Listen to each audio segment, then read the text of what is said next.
Hi, I'm Frank Ohlhorst with eChannelLine, and we're here at the eChannelLine Partner Summit, and we're going to find out some interesting things about eChannelLine, you know, the company, the services it offers, and what it can do for partners.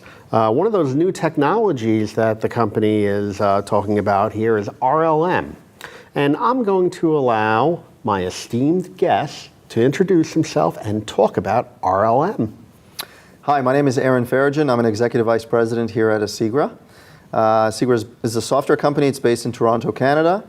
And the recovery license model is what RLM stands for. And that's it's basically a new way of how to price backup and recovery.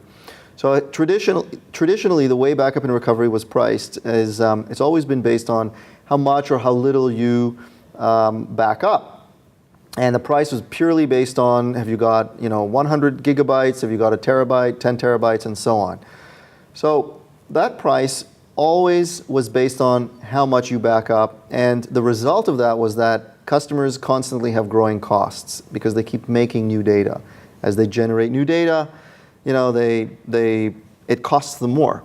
So as these customers move into areas such as big data and things like that, their backup costs were probably skyrocketing way up there. They do. They grow, north of 50% year over year because they generate more data, they create more copies of the data in multiple locations and so on. So if you're paying purely based on how much you back up, you can expect your costs to grow because you generate more data every year. So that's the first problem with that. Customers were looking to figure out, how do I lower my costs?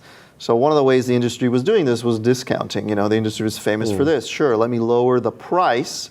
So there's a difference between the price and the cost. Let me lower the price for you, and they keep doing that.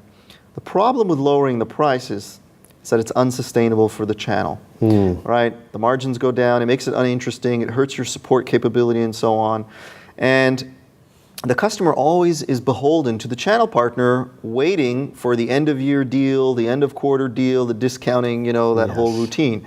So long term, it's unsustainable. Why? Because there's no ceiling to the growth of data, but there's absolutely a floor for partners related to the cost of delivering a backup service. Yeah, if you keep cutting the prices, you get down to the point where they're paying absolutely almost nothing for backup. It's not interesting to the partners anymore. So that's the first problem. The second problem was that it's not fair. And it's not fair to the end customers because some customers are very good at managing their IT environment. They update their software, they upgrade their hardware, they train their people, so they don't lose a lot of data. So they don't do a lot of recoveries. So basically you're rewarding the customers that know about resiliency and how to properly protect their systems by lowering the prices in that respect. Based on performance. That's precisely so. So if they recover less, they'll pay less. Now, why is this interesting for channel partners is, number one, the end customer rewards themselves and the behavior is directed in the right manner. But number two, the analytics and the information about the recoveries is shared real time with the partner.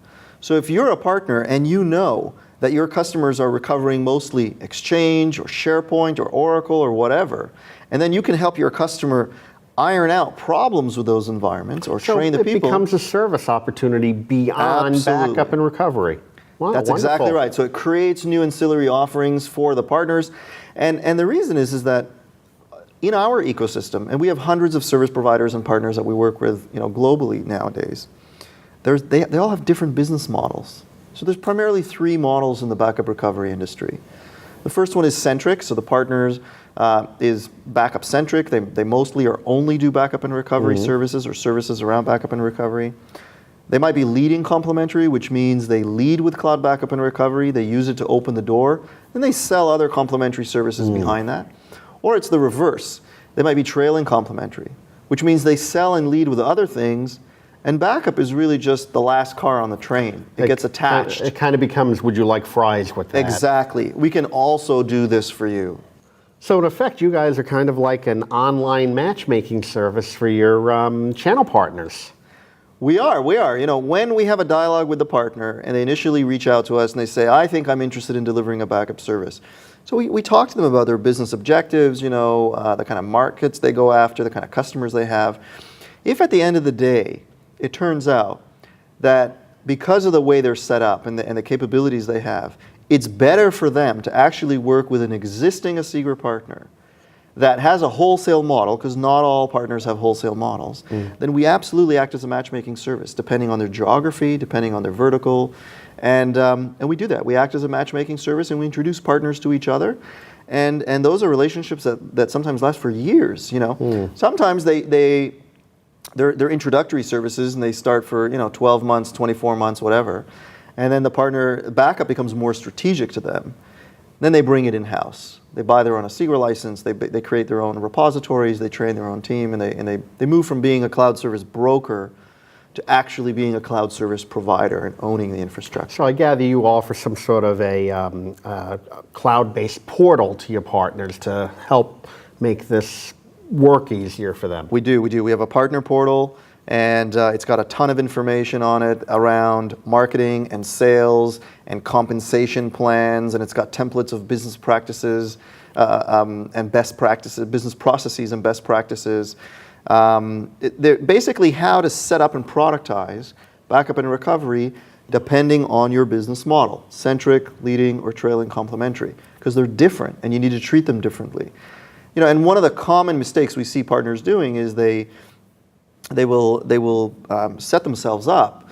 Their compensation plan might look like the one appropriate for a trailing complementary, although their business is leading complementary. Or their pricing might be for a backup-centric partner, but really they're a leading complementary. So we help them align these aspects of their business so that they don't have as much friction in their business in their model, and they basically generate more demand and they win more business. And we're a software company. We make technology. We work with our partners to basically enable them to drive more and more monthly recurring revenues. That's the objective. Excellent.